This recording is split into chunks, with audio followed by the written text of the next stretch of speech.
তুমিও বলবে। কার্তিক ঘোষের লেখা। ভালো মেয়ে ঠিক কাকে বলে জানো? ভালো ছেলে মানে কি? তুমিও বলবে। সহজ প্রশ্ন, মাপকাঠি একটি। যে মেয়ে পেয়েছে অঙ্কে 100, যে ছেলে ভূগোলে সেরা, তারাই তো ভালো। সবাই বলছে হীরের টুকরো এরা।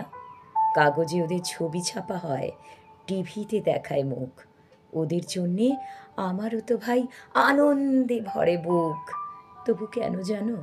তোমাকে বলছি, দেখে শুনে পাই ভয়। শুধু এত এত নম্বর পেলে কি ভালো ছেলে মেয়ে হয়? আচ্ছা ধরো না, যে মেয়ে পেয়েছে অঙ্কে অনেক কম, তার গান শুনে মুগ্ধ সবাই, হাততালি হরদম। ওই যে ছেলেটা পাশ করে গেছে, এবারেও টেনে টুনে। বলতে কি ভাই, আমরা অবাক ওর আবৃত্তি শুনে। নাটকেও তার নেশা আছে খুব, পরের বিপদে ছুটে। পাড়ার তিন্নি বাংলায় নাকি 30 পেয়েছে মোটে, কিন্তু মেয়েটা খেলাধুলোতে 10খানা গায়ে নামি।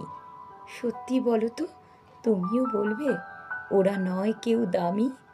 চাই যে অনেক ইঞ্জিনিয়ার, চাই আরও ডাক্তার, পাশাপাশি চাই শিল্পী, খেলুড়ে, স্নেহময়ী সিস্টার। কম নম্বর পাওয়া ছেলেটাই কারিগর বলি আজ।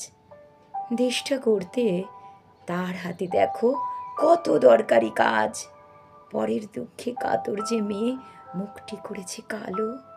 কম নম্বর পেয়েছে বলে কি বলবে না ওকে ভালো? অভাবের টানে কলেজে পড়েনি, ছোট দরমার বাড়ি, তবুও ছেলেটা বাবা মাকে দেখে, ভাড়াতে চালায় গাড়ি। তাই বলছি কি, শুধু নম্বরে হয় নাকি মাপকাঠি?